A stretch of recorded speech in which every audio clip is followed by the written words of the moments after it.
This channel does not promote any violent, harmful, or illegal activities. All content provided by this channel is meant for an educational purpose only.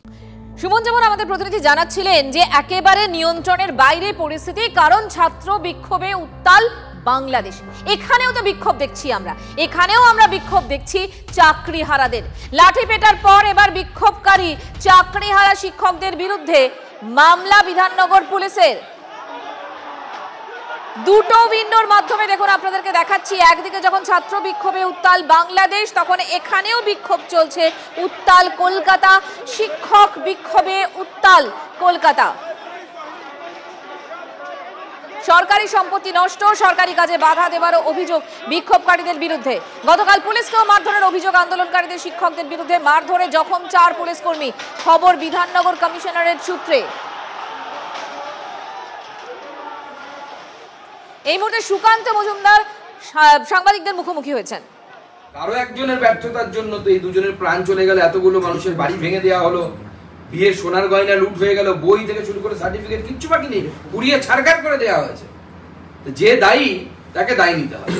বলছি যে police লাঠি charge করছে তারা আবার আজ press কনফারেন্সে একটা তাৎপর্যপূর্ণ লাইনও বলছেন, চাকরি হারাদের বেদনা অনুভব করে police.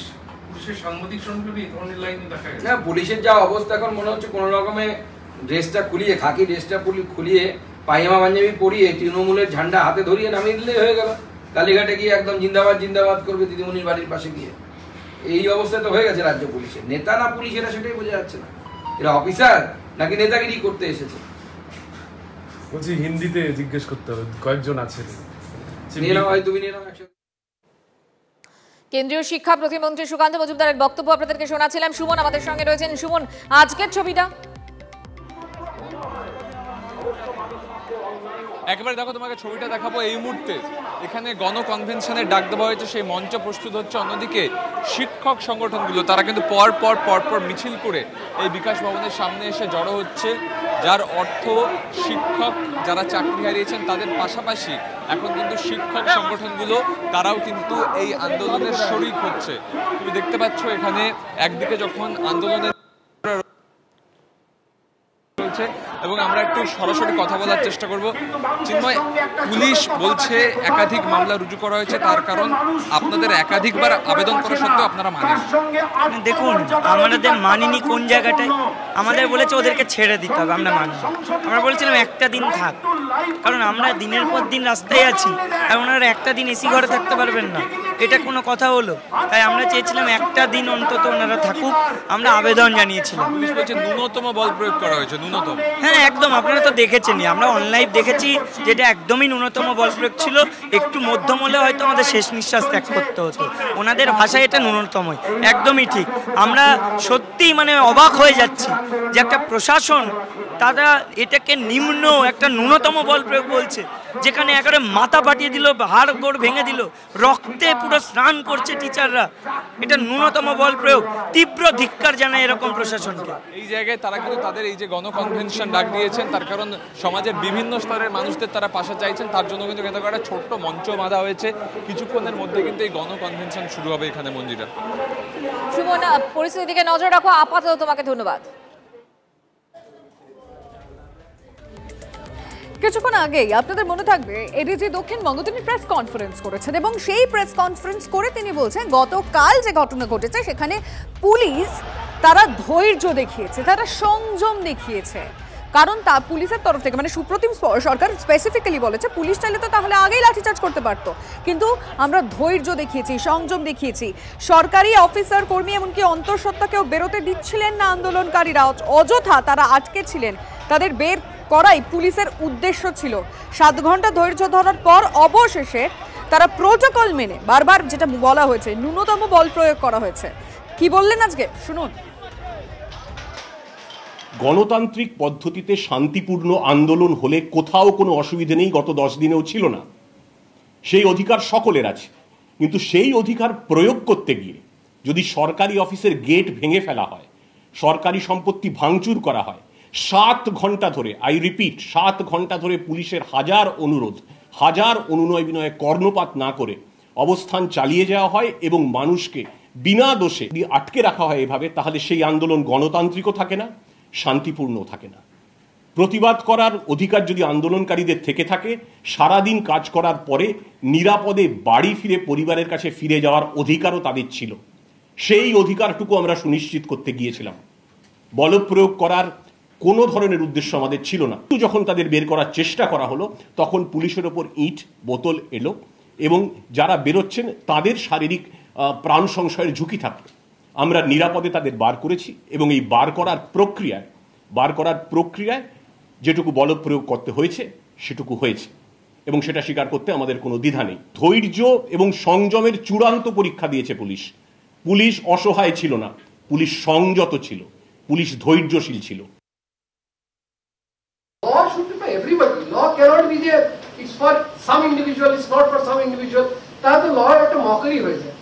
So I expect that everybody to uphold law. সেটা পুলিশ হোক, সেটা টিচার্স হোক, সেটা কমন লোক হোক, law and rights are for everybody. এবং সবাই মিলে জিনিসটা যদি আমরা ল ফলো করি, বা যেটা বললাম অনেক জায়গায় লাইনটা ক্রস হয়, যখন আবেগটা খুব বেশি হয়, সেটাও আমরা রেসপেক্ট করি। এবং কালকে সারাদিন সেটা রেসপেক্ট করা হয়েছে। আপনারা জানেন, আপনি ভাবুন যে আপনার অফিস প্রেমিসে সারাদিন দখল হয়ে যায়, বিলিউ, তখন তো আপনারা বললেন পুলিশ আমার কিছুই করছে না। But other than that also we ensure that peace be there. কিন্তু একটা লেভেলের পর যেটা বললাম, to ensure the rights of আমাদের জিনিসটা করতে হয়েছে। পুলিশের উচ্চপদস্থ কর্তাদের তার মানে বক্তব্য যে পুলিশ ধৈর্যশীল ছিল, পুলিশ সংযত ছিল, কিন্তু তারপরেও যে ঘটনা আমরা দেখলাম, যেরকম ভাবে লাঠিচার্জ হলো, তাতে রীতিমতো রক্ত ঝরলো। আর সেই কারণেই বোধহয় আমরা এটাও দেখেছিলাম, যখন এর আগেও চাকরিহারারা এইভাবেই বিক্ষোভ করছিলেন, অবস্থান করছিলেন, তখন লাঠি মারা হয়েছিল। পুলিশ সংযত থাকে, পুলিশ ধৈর্যশীল থাকে, এটা অন্তত পুলিশের তরফ থেকে পুলিশের উচ্চপদস্থ কর্তারা এমনভাবেই দাবি করছেন, যদিও ছবি অন্য কথা বলে। তবে আজও আমরা দেখলাম দফায় দফায় বিকাশ ভবন চত্বর উত্তেজনা রয়েছে।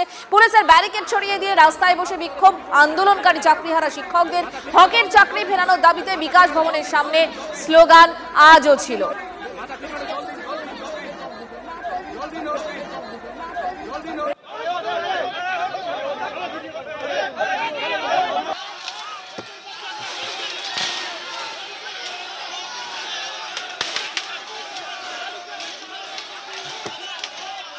দায়ী তো একজনই, মমতা ব্যানার্জি।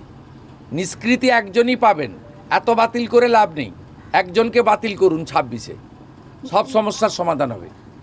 আর আমি কথা দিচ্ছি, বিজেপির আমি এখানে অন্যতম যারা নেতৃত্বের মধ্যে একজন, আমরা বিজেপিকে সরকারে আনলে যোগ্য অযোগ্য 1 মাসের মধ্যে বেছে ওএমআর আপনারা পুড়িয়েছেন, কিন্তু সিবিআই গাজিয়াবাদ থেকে হার্ড ডিস্ক উদ্ধার করে বলে দিয়েছে কারা যোগ্য কারা অযোগ্য। পেপারস তো আপনার কাছে আছে, কিন্তু আপনি যাদের টাকা নিয়ে দিয়েছেন এবং আপনার পার্টির যে ক্যাডাররা, এমএলএর ভাই, এমপির আত্মীয়, কাউন্সিলরের ছেলে, এদেরকে বাঁচানোর জন্য তো আপনি আজকে এই নাটকটা করছেন, এই ড্রামাটা করছেন। সারাদিন পুলিশ নীরব দর্শক থাকলেন, ওরা যখন গেট ভাঙছেন তখনও কিন্তু কোনো বাধা পুলিশ দিলেন না। যেই সন্ধে হয়ে গেল এবং যে সব্যসাচী দত্ত তার গুন্ডা নিয়ে ভাঙতে পারলেন না, তখন আক্রমণ শুরু হলো। সরকারের পরিকল্পিত আক্রমণ। সরকার ওদের সুযোগ দিয়েছে, তাই গেট টেট ভাঙো, তাই তোমাদের বিরুদ্ধে কিছু কেস টেস করা যাবে, তারপর সেই অজুহাত নিয়ে আমরা লাঠি পেটা করতে পারবো। আমার তো মনে হচ্ছে এটা পূর্ব পরিকল্পিত। এ নিয়ে একটা উচ্চ পর্যায়ে তদন্ত হয়। এরা তো ভুগছে মমতার দুর্নীতির জন্য। মমতার দুর্নীতি করে এদের চাকরিটা নষ্ট করলেন এবং আন্দোলনটাকে ভাঙার জন্য গুন্ডা লেলিয়ে দিলেন। সরকারি বেসরকারি দুপক্ষের গুন্ডাই নেমে গেল রাস্তায়। এর থেকে নক্কারজনক ভূমিকা হতে পারে নাকি কোনো গণতান্ত্রিক সরকারের পক্ষে? গতকালে শিক্ষক হেনস্থার ছবিটা আমরা কেউ ভুলিনি, আর সেই শিক্ষক হেনস্থায় সব্যসাচীর পাশে দাঁড়ালেন ফিরহাদ হাকিম। ফিরহাদ হাকিম কি বললেন? যে সব্যসাচী তো মানুষের উপকার করার চেষ্টা করেছেন, শিক্ষক আন্দোলনে সাধারণ মানুষের অসুবিধা হচ্ছে, তাই সে মানুষের ভালো করার চেষ্টা করেছেন, বললেন ফিরহাদ হাকিম। সব্যসাচী দত্ত ওখানকার কাউন্সিলর, ওখানকার মানুষের অসুবিধা হচ্ছে, লোকাল মানুষ প্রোটেস্ট করলে কাউন্সিলরকেও আসতে হবে। তো লোকাল মানুষ প্রোটেস্ট করছে যে আপনার রাস্তা আটকে রেখে দিয়েছেন, আর সব্যসাচী দত্ত চুপ করে বসে থাকবে? সে লোকাল মানুষের পাশে দাঁড়াবে না, লোকাল মানুষের অসুবিধার কথা বলবে না, লোকাল মানুষের যাতে অসুবিধা নিবারণ করার জন্য চেষ্টা করবে না। সেটা ওরা শিক্ষক কিনা আমার ডাউট আছে।